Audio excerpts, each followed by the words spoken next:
Vamos a buscar en nuestras Biblias el libro de Mateo, el Evangelio según San Mateo.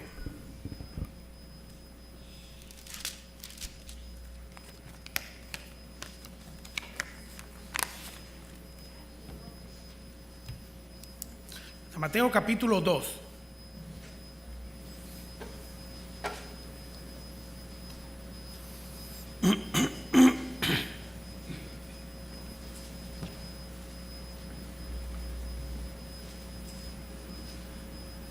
Mateo capítulo 2, versículo 1. Vamos a leer el pasaje desde el versículo 1 hasta el versículo 12. Mateo capítulo 2, versículo 1. Cuando Jesús nació en Belén de Judea en días del rey Herodes, vinieron del oriente a Jerusalén unos magos, diciendo: ¿Dónde está el rey de los judíos que ha nacido? Porque su estrella hemos visto en el oriente y venimos a adorarle. Oyendo esto, el rey Herodes se turbó y toda Jerusalén con él. Y convocados todos los principales sacerdotes y los escribas del pueblo, les preguntó dónde había de nacer el Cristo. Ellos le dijeron: en Belén de Judea, porque así está escrito por el profeta: y tú, Belén, de la tierra de Judá, no eres la más pequeña entre los príncipes de Judá, porque de ti saldrá un guiador que apacentará a mi pueblo Israel. Entonces Herodes, llamando en secreto a los magos, indagó de ellos diligentemente el tiempo de la aparición de la estrella. Y enviándolos a Belén, dijo: id allá y averiguad con diligencia acerca del niño. Y cuando le halléis, hacedmelo saber para que yo también vaya y le adore. Ellos, habiendo oído al rey, se fueron, y aquí la estrella que habían visto en el oriente iba delante de ellos, hasta que llegando se detuvo sobre donde estaba el niño. Y al ver la estrella se regocijaron con muy grande gozo. Y al entrar en la casa vieron al niño con su madre María, y postrándose lo adoraron. Y abriendo sus tesoros le ofrecieron presentes, oro, incienso y mirra. Pero siendo avisados por revelación en sueños que no volviesen a Herodes, regresaron a su tierra por otro camino. Oremos. Señor, gracias por tu Hijo Jesucristo. Gracias porque es la razón de ser de nosotros. Tú eres un Dios grandioso, omnipotente, pero sobre todo misericordioso, Señor. Por eso, por medio de tu Hijo Jesucristo, podemos conseguir salvación y llegar, Señor, ante tu presencia. Gracias, Señor, por tu palabra también, porque en cada relato podemos ver verdades, Señor. Podemos ver tu carácter y podemos ver cómo tú obras en la vida de nosotros. Gracias, Señor, por todo. Gracias por nuestra congregación esta mañana. Permite que podamos pasar un buen tiempo, que seamos bendecidos, Señor, por el estudio de tu palabra. Asimismo, Señor, queremos que tu palabra pueda calar en nuestros corazones tanto como para edificación, consolación, pero sobre todo para salvación. Te damos gracias por todo en el nombre de Cristo Jesús. Amén. Bien, el mundo en esta época celebra la llegada de los magos o de los reyes magos. Esta celebración es basada en este texto muy singular porque solamente el libro de Mateo lo menciona. Ninguno de los otros evangelios ni en el Nuevo Testamento es descrito esta historia. Además, esta historia, pues, a todos nos crea fascinación. O sea, no es posible leerlo sin que nuestra imaginación pues empiece a volar.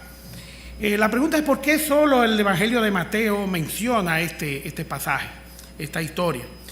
Bueno, si vemos la síntesis de cada uno de los evangelios, vemos que cada evangelio tiene un propósito. Por ejemplo, el Evangelio de Marcos trata de demostrar que el Señor Jesucristo es el siervo y todo lo que eso implica. Lucas trata de presentar y de demostrar que el Señor Jesucristo, siendo 100% Dios, es 100% hombre. Juan demuestra que el Señor Jesucristo es el Hijo de Dios, es el Verbo de Dios. Y Mateo va dirigido a un público muy especial que es el pueblo de Israel, a los judíos. Y trata de demostrar que el Señor Jesucristo es el Rey. Esta mañana vamos a estar todo el tiempo hablando acerca de esta dignidad del Señor Jesucristo, de su realeza, de su dignidad como Rey. 16 veces, por lo menos pude ver en el libro de Mateo, o ustedes lo pueden hacer también, él repite de alguna manera la fórmula de que para que se cumpliese lo dicho por el profeta. Y es muy interesante porque los primeros cristianos de la iglesia primitiva no tenían el Nuevo Testamento como lo tenemos nosotros, se predicaba con el Viejo Testamento. Y precisamente en el Señor Jesucristo se cumplen alrededor de 48 profecías en él. En este solo texto hay bastantes. El libro de Mateo pues expresa, llama la atención 16 veces de profecías que se cumplen. En la visita de los magos, ¿verdad? Pues es una de estas profecías, como vamos a ver un poquito más adelante. No podemos estudiar este pasaje sin ver el contexto de él, y son los textos que están antes, y el mismo texto y el texto que está después. Y si vemos, por ejemplo, vamos un capítulo hacia atrás, el capítulo 1 nos habla a nosotros de la genealogía del Señor Jesucristo. Aquí vemos cómo Mateo empieza su libro precisamente demostrando que el Señor Jesucristo, por su casa paterna y materna, viene de la casa de David. Eso era una promesa, eso era uno de los pactos que Dios había hecho con Israel, que era el pacto davídico, que de la casa de David iba a venir el Mesías. También tenemos en este mismo capítulo, después de la genealogía, que era importante para los judíos, siempre vemos en la Biblia que habla fulano de tal, hijo de fulano. Es importante saber de quién tú eres hijo. El nacimiento de Jesús. Y precisamente el principio de esto es que para que se cumpliese como el profeta, como había dicho el profeta. El texto que nos ocupa nos habla de otra profecía que ha cumplido el Señor Jesucristo, y es haber nacido en Belén. La pleitesía que hay que rendirle a un rey, precisamente los magos confirman esta condición de un rey, donde precisamente siendo ellos gentiles habían ido a rendirle pleitesía. No podemos tampoco dejar de mencionar en este capítulo 2, como parte del contexto, la actividad satánica que hay en el rey Herodes. Pues Satanás también, la Biblia nos enseña a nosotros con este pasaje que Satanás está activo también, está trabajando. Y precisamente en esta época donde el Señor Jesucristo ha nacido, esta es la última oportunidad que tiene Satanás de hacer que Dios sea mentiroso por haber prometido por la casa de David el Mesías. Él tiene que buscar a toda forma, por todos los medios, tratar de que el Señor Jesucristo no naciera o que no complete su obra. Vamos a hablar un poquito también de eso, un poquito más adelante. Herodes es el tipo o el prototipo de un anticristo, de una persona que se opone a todo lo que es Dios. Pues bien, entrando en el tema, ¿verdad? Viendo el versículo 1, cuando nació Jesús, ese es el prólogo de esta historia. Esto es lo que hace que estos magos, es el propósito de los magos, de que el Señor Jesucristo había nacido. Dice que en Judea, en tiempo del rey Herodes. Y fíjense cómo en pocas palabras nosotros podemos tener un escenario completo de lo que estaba pasando en ese tiempo. Y era que el Señor Jesucristo había nacido, que era la simiente, ¿verdad? Y Herodes, que no era el rey, era un usurpador. Vinieron estas personas de Oriente, unos magos. La verdad que aquí es donde empieza esta historia a ponernos a nosotros a pensar.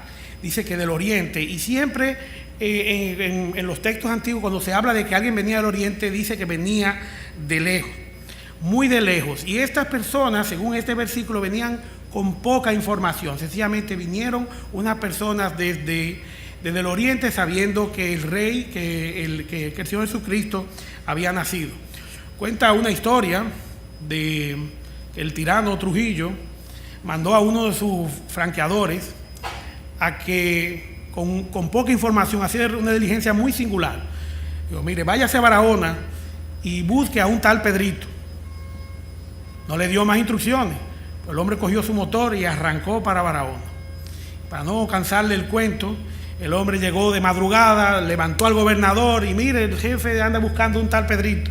Pues déjeme decirle que apareció el tal Pedrito y al otro día estaba buscando. O sea que estas son este tipo de historias de gente que van a hacer un cometido que le han dado y con poca información lo hacen. Y aquí hay una característica muy importante y que es la obediencia. Los magos fueron con fe, claro que sí, pero hay una característica del que tiene fe y es que es obediente. Bueno, esta es la información que hay. Nosotros, el Señor ha puesto en nuestro corazón el ir a adorarle, y ellos pues hicieron este gran viaje que, por lo que yo pude ver, si buscamos en internet y todos los libros que hablan de este viaje, es un viaje de aproximadamente 3 meses que pudo haber sido de 1.500 kilómetros hasta 3.000 kilómetros, con muy poquita información. Muy poquita información. Hablan de sitios como Saba, que está en Yemen, en Irak y aún en Irán. Sitios bastante lejos que había que salvar en aquella época, que no era un viaje que tú te montas con un bultico, un vehículo y te vas. Aquí tenían que formar caravanas, tenían que buscar comitivas para la seguridad, para personas que sirvieran, que armaran las tiendas cada vez que había que hacer el campamento. No era todo el tiempo, una de 3 meses, montado en un dromedario, en un camello. Aquí, pues, en el versículo 2, al final del versículo 2, dice que ellos vinieron a adorar. Y esta es una clave para este viaje. Y es que es el propósito y es la actitud correcta para emprender un viaje épico como este. Este viaje, pues, de proporciones épicas, es comparable a la fe que se necesita para hacerlo. Y precisamente estos personajes, los magos, estaban dotados con ellos. O sea, ellos fueron con ese conocimiento de que iban a adorar. Esto nos lleva inmediatamente a deducir que este viaje profético iba en busca de un Mesías inconfundible. Si vamos al texto otra vez, versículo 2 al 6, dice que el versículo 2, ¿dónde está el rey de los judíos que ha nacido? Porque su estrella hemos visto en el oriente y venimos a adorarle. Toda esta información viene de pasajes que nosotros podemos encontrar perfectamente en el Antiguo Testamento. Por ejemplo, Isaías capítulo 9, del 6 al 7, hay un texto que dice: porque un niño nos es nacido, hijo nos es dado, y el principado sobre su hombro. Y este es el tema de una de las partes del Mesías, ¿verdad? Ellos sabían que iban a encontrar un niño. La Biblia habla de un niño rey. El hecho de que fuera niño y que había nacido nos habla también a nosotros de que Dios se había encarnado. Hay muchas implicaciones aquí que también vamos a ver un poquito más adelante. Aquí mismo en el versículo 2, que lo podemos dividir en 3 partes, las Escrituras nos enseñan que había aparecido una estrella. Y bueno, y esto no es tan raro. Ellos estaban basados precisamente en una profecía que el infame profeta Balaam había profetizado en Números capítulo 24, 17. Dice: lo veré, mas no ahora, lo miraré, mas no de cerca. Saldrá estrella de Jacob y se levantará cetro de Israel. Este es el único sitio en el Antiguo Testamento donde habla de una estrella y de un cetro. O sea, de un reinado. Esta era una profecía que se conocía en el Antiguo Testamento, que se conocía en el mundo antiguo, y era una característica de este Mesías, de este rey. O sea que ellos tenían en ese sentido, buena información. Dice que ellos habían sido guiados por esta estrella. Y no parece una idea tan descabellada ni tan sobrenatural. Y es que Dios es el rey del universo, es el creador de todas las estrellas.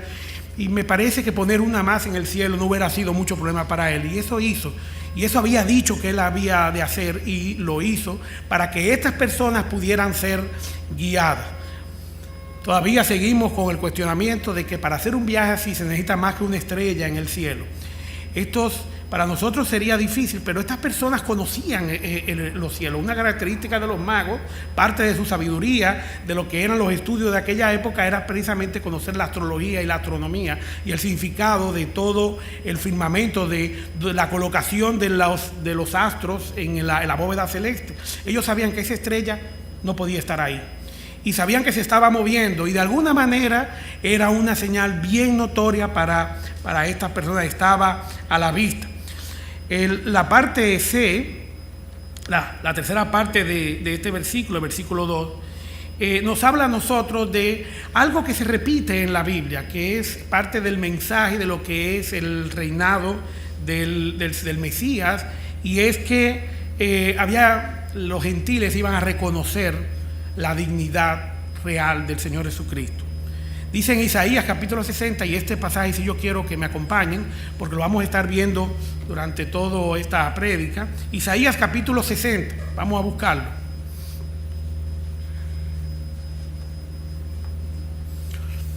Y si tienen un papelito o algo, yo quiero que lo dejen marcado ahí, porque vamos a verlo otra vez un poquito más adelante. Y quédense siempre en el texto original, que es Mateo. Isaías capítulo 60, 60. Dice Isaías 60, versículo 6. Multitud de camellos te cubrirá, dromedarios de Madián y de Efa, vendrán todos los de Sabá, traerán oro e incienso y publicarán alabanzas de Jehová. Bueno, este pasaje no estaba, siempre ha estado ahí, no es nuevo. Estaba ahí, estaba antes de que los magos fueran a visitar al Señor. Y este pasaje precisamente nos explican, o podemos verlo como una profecía cumplida en los magos. Lo explica en detalle. Nos dice que personas que iban a venir del oriente iban a ir a adorar al Señor. Y eso fueron ellos. A eso fueron ellos. Dice, y vinimos a adorarle. Y dice que traerán oro e incienso. Los magos no fueron a llevar cualquier regalo al Señor. Fueron a llevar precisamente estos regalos. Este pasaje mesiánico nos habla a nosotros de cuál es la manera que estas personas se iban a adorar. A veces olvidamos cómo vamos a adorar al Señor. A veces también hacemos cosas extrañas para adorar al Señor, pero precisamente lo que tenemos que hacer es buscar en las Escrituras, como hicieron estos magos diligentemente, no hay duda de que ellos estaban guiados por las Escrituras. Esa es la manera como Dios ha hablado y nos habla hoy día por medio de las Escrituras. Vuelvo y leo el pasaje. Isaías 66, multitud de camellos te cubrirá, dromedarios de Madián y de Efa, vendrán todos los de Sabá, traerán oro e incienso y publicarán alabanzas de Jehová. Este capítulo 60 es un capítulo para estudiar, que toman nota, pues es bueno que lo lean en sus casas, acerca de lo que es el futuro reino del Mesías. Vámonos también a Salmo capítulo 72. Salmos capítulo 72.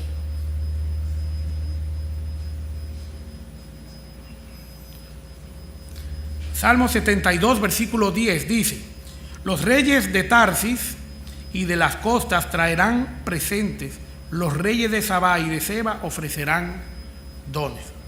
Pues hermanos, ellos mismos, probablemente sin saberlo, eran parte de las profecías que habían de cumplirse.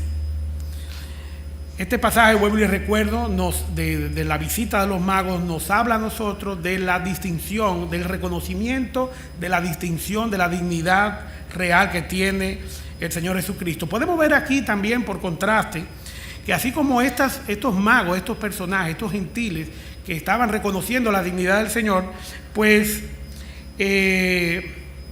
vemos el contraste en Herodes y en la gente que era de Israel, cómo sencillamente pues no le reconocieron como rey. Eso nosotros lo sabemos.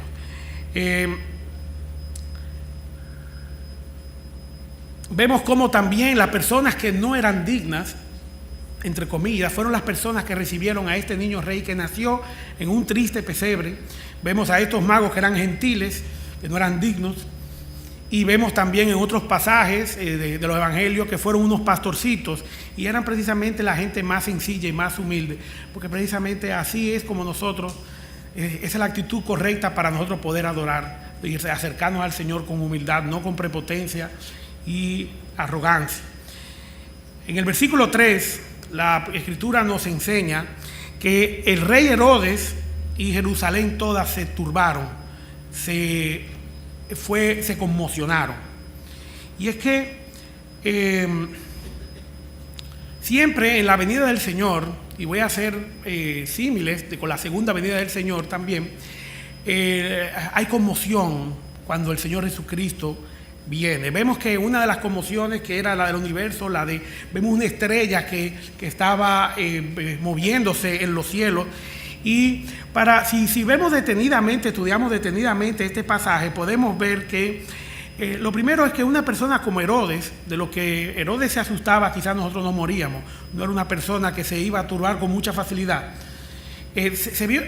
parece que fue algo grande que pasó aquí. Parece que hubo una confluencia de personas que vinieron del oriente, no como nos enseña que fueron 3, aparentemente fueron lo suficiente como para conmocionar a esta ciudad, que tampoco se dejaba conmocionar por cualquier cosa, y un rey como Herodes, pues definitivamente se preocupó, y más con este mensaje de tantas personas, pues que vinieron a ver dónde era que había nacido el rey. Claro que sí, eso levantó suspicacia en este rey usurpador, porque a él no le tocaba ser el rey de Israel. Herodes era descendiente de Edom, de los edomitas, no era de la casa de David. Él había comprado esa posición de rey, sobre la cual él gobernaba sobre los 4 reinos, era un tetrarca, sobre las 4 divisiones políticas del Imperio Romano sobre esta tierra que estaba aquí. Pues él, como hábil y sagaz gobernador y rey, pues entonces definitivamente se había preocupado por esto, y el rey Herodes también era muy supersticioso. Vemos en este pasaje, en el versículo 4, que de una vez pues entonces buscó información. Pues la misma información que tenían los magos fue la misma información que los sacerdotes pues buscaron, y buscaron en las escrituras. Y vemos no solamente que ellos iban a buscar en la escritura, sino que ellos se lo sabían de memoria. No, eso yo me lo sé, el rey, el Mesías iba a nacer en Belén, y hasta citaron el versículo de memoria. Parecería muy fácil hacerlo. Hay personas que se saben la Biblia, podemos conocer las escrituras sin ningún problema y aprendiéndola de memoria, pero si no tenemos una experiencia con el Señor Jesucristo, pues nuestras vidas nunca serán transformadas, y mucho menos nos moverá a hacer un viaje X que el Señor nos haga hacer, o que nos ponga a viajar como peregrinos en esta tierra. Los sacerdotes definitivamente sabían y conocían acerca del nacimiento del Señor Jesucristo. Los magos, recuerden que el pueblo de Israel, el pueblo de Judá, estuvo en una diáspora en Babilonia y en esos pueblos del oriente, y es muy seguro que muchos de ellos podían haber sido descendientes de los judíos que se habían quedado, o sencillamente los textos de las profecías de Isaías y de Isaías y de Daniel hayan quedado libro de esto, y estas personas pues lo habían estudiado. Nosotros tenemos en Daniel capítulo 9, y no lo busquen, Daniel habla de las 70 semanas, y una de las profecías más exactas, con fecha y número y todo, es precisamente esta. El Señor le había revelado a Daniel que 70 semanas habían sido dispuestas para el pueblo de Israel, y que las primeras 69 se cumplían hasta la muerte del rey Mesías. Por eso vamos a ver un poquito más adelante que Herodes pregunta diligentemente cuánto tiempo había aparecido la estrella, porque con eso él calculó, basado en esta profecía que arrancaba en el año 444 con la orden de Artajerjes de construir el templo. Eso lo podemos ver en el libro de Esdras y de Nehemías. Sabían en qué año precisamente iban a ser. Si contamos el año 444 y le sumamos 69 semanas de año, que son, si no me equivoco, 483, nos va a dar 33 después de Cristo. Era exacto. Sabían perfectamente cuál era la fecha en que el Señor Jesucristo iba a nacer. Y Herodes hizo así, dijo, más o menos de cuándo ustedes vieron la estrella. Ya nada más tenía que restarle un par de años para saber que los niños de 2 años para abajo había que arrasar con ellos. Acuérdense que estamos hablando de un viaje profético, tenían la fecha exacta. Por eso salieron en el tiempo en que se dieron cuenta que el Señor había nacido. Les tomó un año, 3 meses, podía ser 6 meses, ¿verdad? Le tomó un tiempo llegar aquí. Tenemos que también sabían la ciudad, o sea, que se dirigieron directamente al sitio que tenían que ir. Tenían una señal divina. Y es muy probable también que como guía espiritual tenían el Espíritu Santo.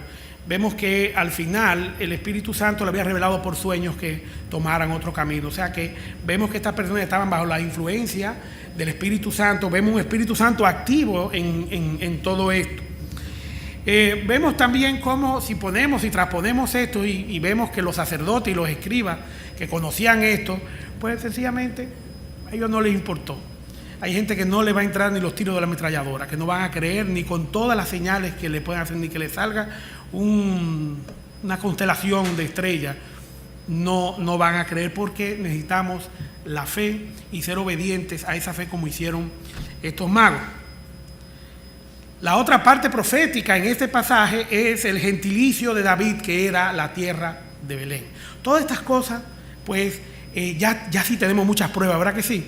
Es más que ir a Barahona a buscar un tal Pedrito. O sea que esto es un viaje bien planificado y bien guiado por el Espíritu Santo. Parecería un tema fascinante, una historia muy fascinante, muy bonita, que está ahí, pero hay mucha información aquí y nos habla a nosotros del Señor Jesucristo, como hacen todos los pasajes de la Escritura. Toda la Escritura es útil para enseñar y para redarguir. No podemos continuar con esta historia. Estamos por el versículo 6, explicando cada versículo, todas las cosas que nosotros podemos aprender aquí, sin ver la oposición de Satanás.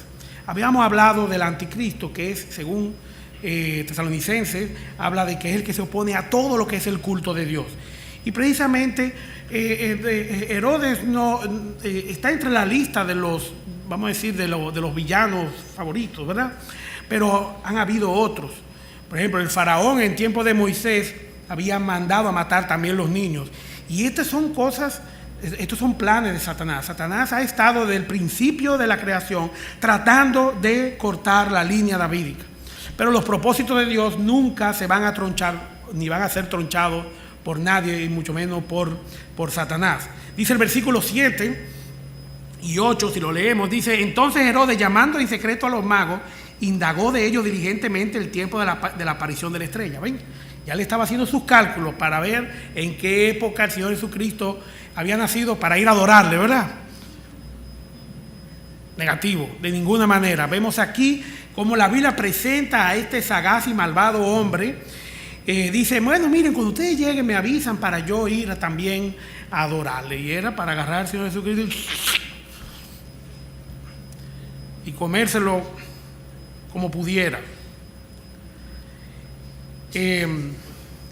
Sí, el versículo 8 dice: y enviándolos a Belén, dijo: id allá y averiguad con diligencia acerca del niño, y cuando lo halléis, hacedmelo saber para que yo también vaya y le adore. Todos sabían que ese hombre no se le iba a arrodillar a nadie. Las condiciones de Israel no podían ser peores. La actividad satánica estuvo en todo su esplendor en esa época.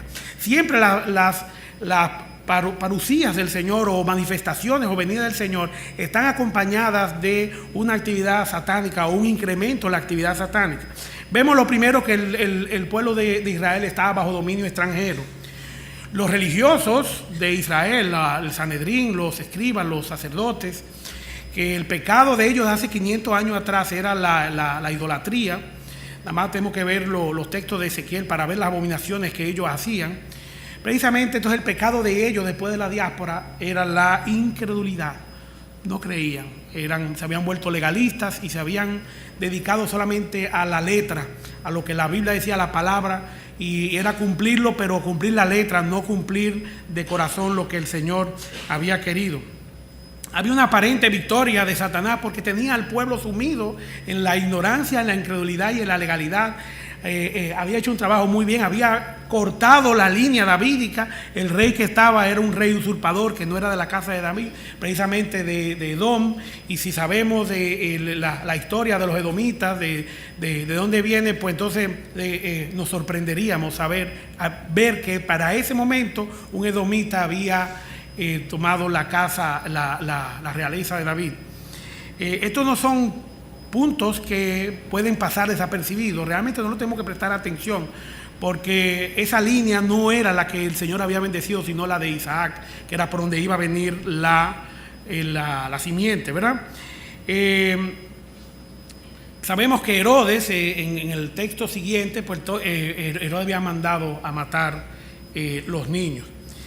Herodes, sin darse cuenta, haciendo todos estos movimientos, se volvió profeta, porque lo peor que puede hacer un ateo es precisamente tratar de defender que Dios no existe, porque entonces está el hecho de tener que hablar de la existencia de Dios para negarla, entonces ya está creyendo, está afirmando que realmente Él existe.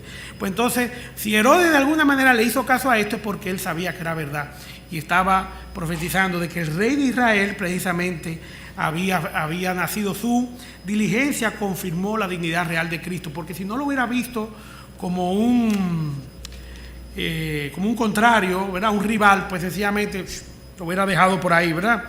Los planes de Satanás siempre quedan tronchados. Ante toda esta oscuridad que estamos viendo al momento del Señor Jesucristo nacer, y el Señor Jesucristo haber nacido en un pesebre, es prácticamente escondido, ¿verdad? Vemos en el versículo 9, y estamos siguiendo con el texto, que hay un gozo por haber encontrado al Señor Jesucristo. Todos los que estamos aquí, que un día fuimos encontrados por el Señor Jesucristo, porque nadie salió a buscar al Señor, el Señor salió a buscarnos. Este texto dice que el Señor salió a buscarnos, dejó su gloria y vino para que hizo habitación, tabernáculo aquí en la tierra. Nosotros no fuimos, no brincamos alto para tratar de alcanzar al Señor. Nadie, dice la Biblia, que no hay justo ni aun uno. Pero la relación con el Señor ocasiona en nosotros un gozo inefable.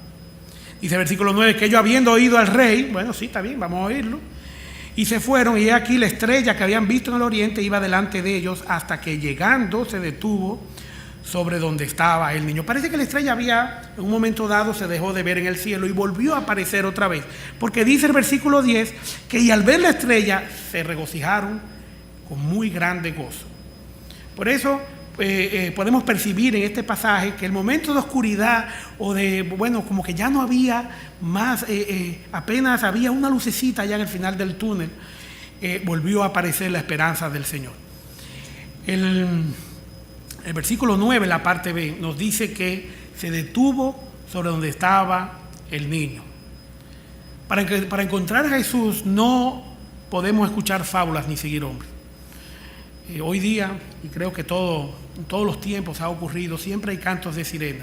Mucha gente le gusta escuchar, le gusta que le digan lo que quieren escuchar, pero no debemos de abandonar las señales que Dios nos ha dado, y es su palabra. Eso, la palabra de Dios es inerrante, es inefable, o sea, no hay error en ella, y siempre podemos confiar en ella para cualquier viaje que vayamos a hacer, para cualquier camino que vayamos a tomar. Siempre con la guía del Espíritu Santo nos mostrará el camino correcto. Esto hacían estas personas, podemos aprender de ellos. En el versículo 10 y 11, que es uno de los versículos pues, que podemos ponerle más énfasis, que hubo grande gozo y motivo de adoración, y que es la expectación de encontrarle. Vemos también en otros pasajes que los ángeles y los pastores cantaban gozosos la natividad del Señor Jesucristo. La manifestación de Jesús es saber que la redención está cerca. Muchas veces nosotros no sabemos de qué se trata la Navidad. La Navidad, el nacimiento del Señor Jesucristo, es el principio de la promesa. Dios no puede morir para pagar por nuestro pecado. Solamente puede hacerlo si se hace un mortal, si se humilla, y entonces nace. Todo el que nace tiene que morir. Y el Señor Jesucristo no solamente murió, sino que fue una muerte sacrificial, fue una muerte injusta, porque Él de ninguna manera pecó. El hecho de que Él naciera es el principio de la redención. Es el principio de la redención. Y yo me iría más lejos. En Apocalipsis capítulo 13 dice que el Cordero de Dios que se inmoló antes de la fundación del mundo. O sea, el solo hecho del Señor Jesucristo, su palabra es tan fiel, que solamente Él decir que iba a morir, yo pago por ello, desde allá de los confines del universo, pues era suficiente como para que considerarlo ya como que Él lo hubiera hecho y nosotros considerarnos ya salvos. La palabra de Dios es muy poderosa, tan poderosa que puede limpiar nuestros pecados y hacer todas estas cosas. Un gozo inefable, lo podemos ver, por ejemplo, en Lucas capítulo 2, no lo busquen, y es la historia del sacerdote de Simeón, que el Señor le había revelado que el Señor Jesucristo había nacido. Y vemos en estos textos, por ejemplo, versículo 25 de Lucas 2, y aquí había en Jerusalén un hombre llamado Simeón, y este hombre justo y piadoso esperaba la consolación de Israel, y el Espíritu Santo estaba sobre él. Y vemos que el versículo 27, y movido por el Espíritu vino al templo, y cuando los padres del niño Jesús lo trajeron al templo para hacer por él conforme al rito de la ley, él él le tomó en sus brazos y bendijo a Dios diciendo: ahora, Señor, despide a tu siervo en paz, conforme a tu palabra, porque han visto mis ojos tu salvación, las cuales has preparado en presencia de todos los pueblos, luz para revelación a los gentiles y gloria de tu pueblo Israel. Bueno, pues un gozo tan grande que da hasta para morirse. Ya él no quería vivir más porque ya había visto lo que era. ¿Ustedes se imaginan cuando nosotros veamos al Señor cara a cara? Yo no sé de qué manera, pues digo yo que pues a mí me entrarán brincos no sé, pero será un gran gozo ver al Señor cara a cara. La Escritura nos enseña a nosotros aquí que estos adoradores, cuando llegaron para ver al niño, se alegraron en gran manera, y nosotros debemos de alegrarnos a sí mismos.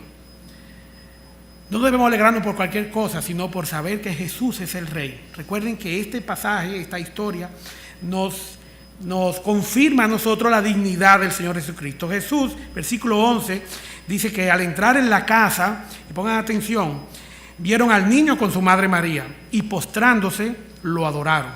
Abriendo sus tesoros, le ofrecieron presentes, oro, incienso y mirra. Bueno, pues esta era la oportunidad. Aquí estaba María, dice, pero dice la Biblia que no se le adoró a ella, sino al Señor Jesucristo, que es quien merece toda adoración. Si no, ese viaje hubiera sido de balde. Si hubieran adorado o si hubieran postrado ante otra persona, pues entonces eso hubiera sido un viaje de balde y hubieran sido objeto de la más humillante pena o comiseración. Solamente un rey recibe adoración. En 2 Samuel nos habla a nosotros de la promesa que el Señor le hace al rey David, diciendo que su trono iba a ser eterno. Dice 2 Samuel 7:16: será firmada tu casa y tu reino para siempre delante de tu rostro, y tu trono será estable eternamente. Y sabemos que esta profecía no se cumple con el rey David, porque el rey David está muerto y quién sabe dónde están sus huesos ya, ¿verdad? Esto se cumple en la eternidad del Señor Jesucristo, porque no solamente Él murió, sino que resucitó, es eterno. Los magos se ganaron su espacio en el cumplimiento de las profecías. En Isaías 66, que le dije que dejaran un dedito ahí, ¿verdad? Dice que multitud de camellos te cubrirá, dromedarios de Madián y de Efa, vendrán todos los de Sabá, traerán oro e incienso y publicarán alabanzas a Jehová. Ellos sabían de la manera como tenían que ir ante el Señor y cuáles regalos traer. Estos regalos que vamos a ver ya un poquito más adelante también qué significaban, ¿verdad? En el lenguaje bíblico vamos a ver, hay muchas coincidencias, parecerían coincidencias, pero es que en el lenguaje bíblico la Biblia nos enseña de manera repetitiva eventos futuros con eventos pasados que se repiten. Si vemos, por ejemplo, la destrucción del templo es una señal de la manifestación del Señor Jesucristo o del plan de Dios. Vemos que Salomón construyó el templo y lo destruyó Nabucodonosor. Después Esdras y Nehemías volvieron y lo construyeron, y Antíoco Epífanes lo destruyó. Y después Herodes, el grande, que había y construyó el templo más hermoso, que se pudo haber construido la versión más grande y más hermosa. El general Tito lo había destruido 60, 70 años después, ¿verdad? Había sido destruido. Y la característica todo el tiempo de que el templo haya sido destruido era que la abominación desoladora era manifiesta en el lugar santísimo. O sea, había se profanaba el templo. Y esto pasa una vez y otra vez y otra vez, y las Escrituras enseñan que la venida del Señor Jesucristo tiene que ver otra vez con el templo. O sea, así podemos ver cómo pasa cada vez. Asimismo vemos también que en los tiempos de anticipación para el juicio de Dios están precedidos por cantidades de 7, ¿verdad? Vemos que el arca, antes del juicio, todos se montaron en el arca, y dice las Escrituras que el Señor esperó una semana para ver quién más se convertía. Eso mismo va a pasar en la gran tribulación. Son 7 años antes de que Él regrese, antes de que Él haga su manifestación física.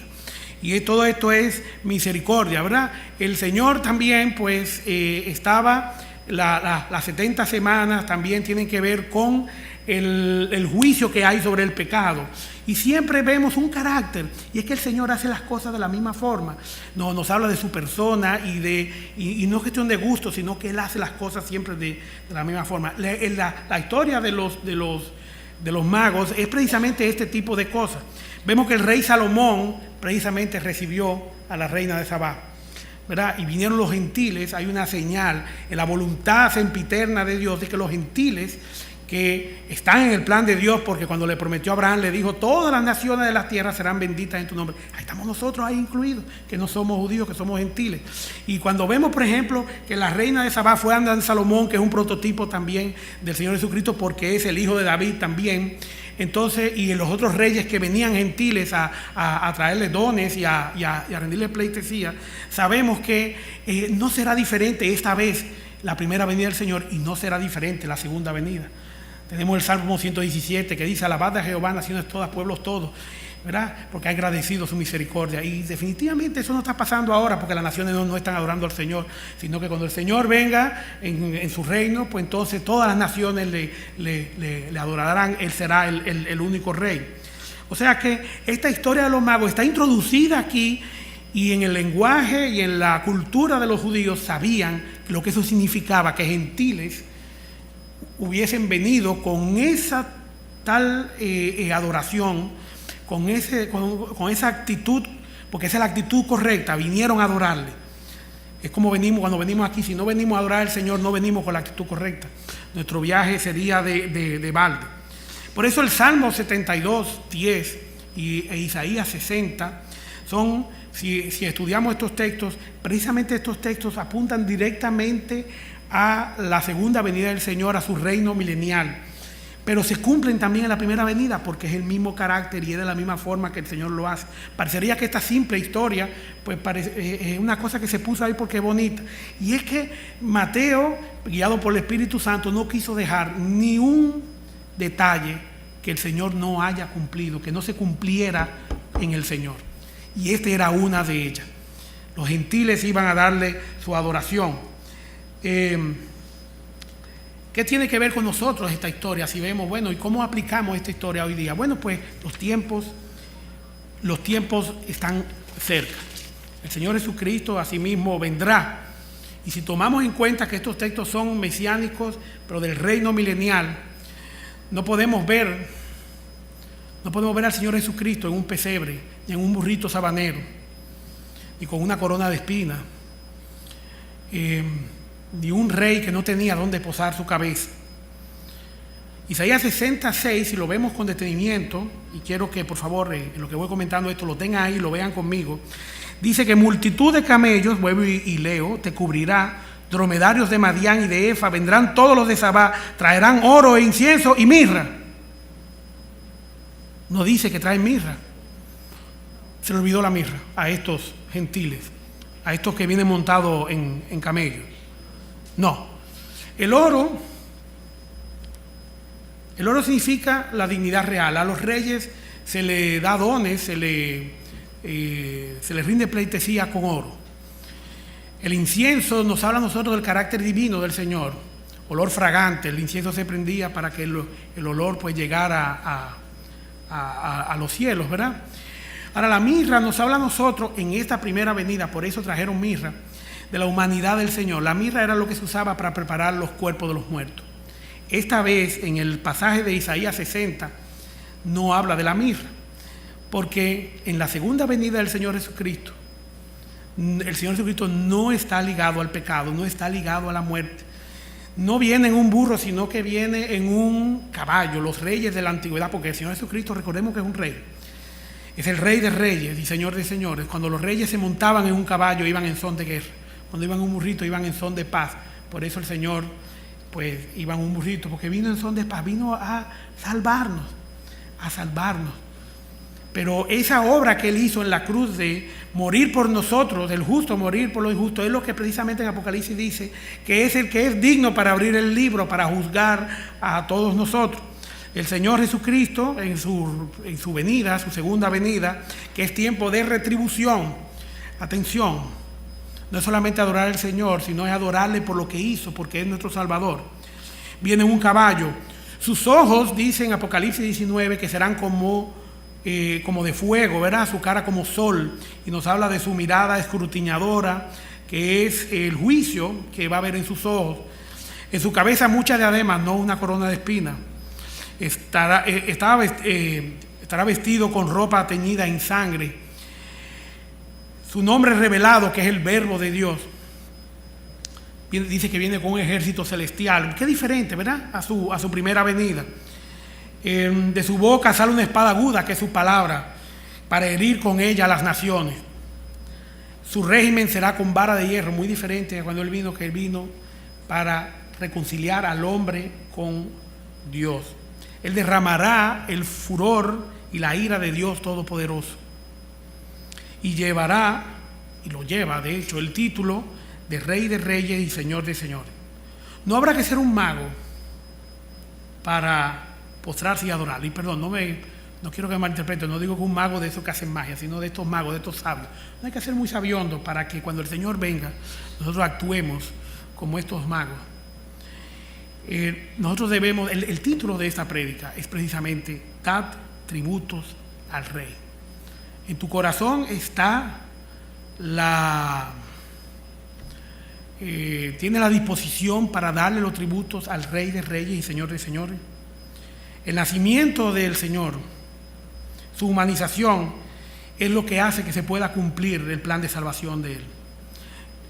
El Señor nació, se humilló, dejó su trono, vino aquí, se hizo hombre, vivió como hombre, no pecó, murió una muerte horrible que no le correspondía, pero lo hizo para que no hubiera duda de que fue un sacrificio, no solamente el haberse humanizado, sino su muerte. Derramó hasta la última gota de sangre por nosotros. Pero no se queda ahí, sino que resucitó, venció la muerte, sorbida en la muerte en victoria.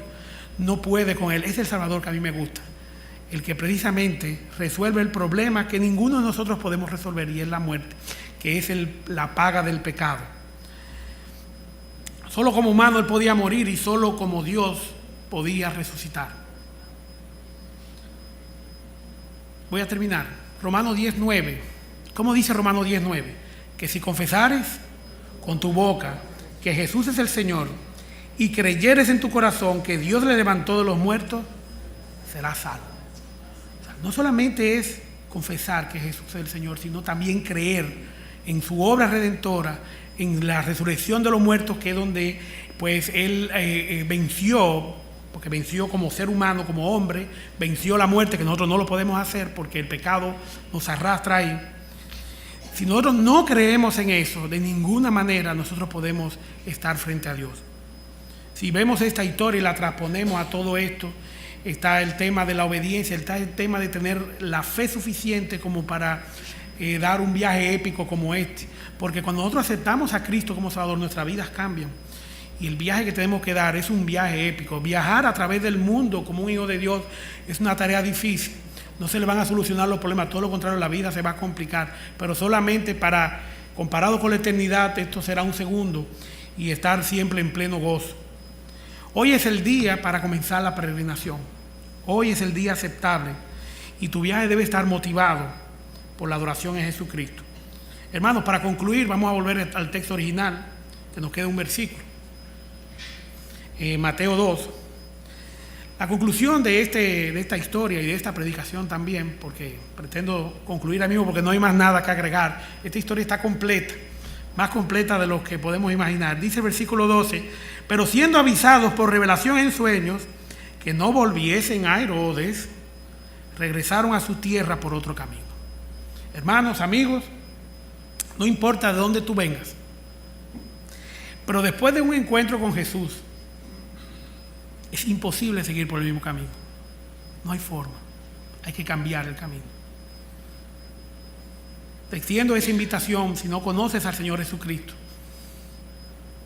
Si no le has aceptado en tu corazón, este es el momento para hacerlo. Y lo primero es que vas a cambiar tu camino. No tienes que hacerlo tú, es que hay un camino nuevo por el que tú vas a empezar.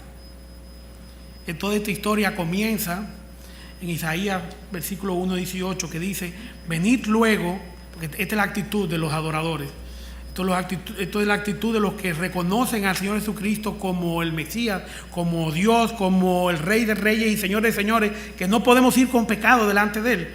Y dice entonces, este es el mismo viaje que nos manda el Señor. O sea, venid, haz este viaje, venid luego, dice Jehová, y estemos a cuenta. Vamos a poner las cuentas claras. Si vuestros pecados fueren como la grana, como la nieve serán emblanquecidos.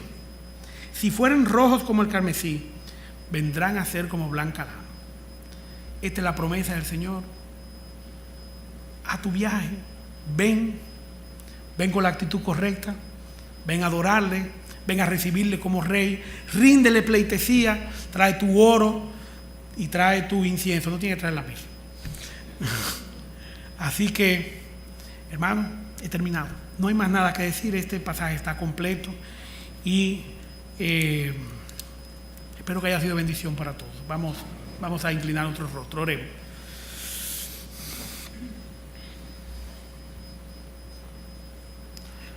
Señor, nuestros corazones titilan como las estrellas, Señor, en este momento.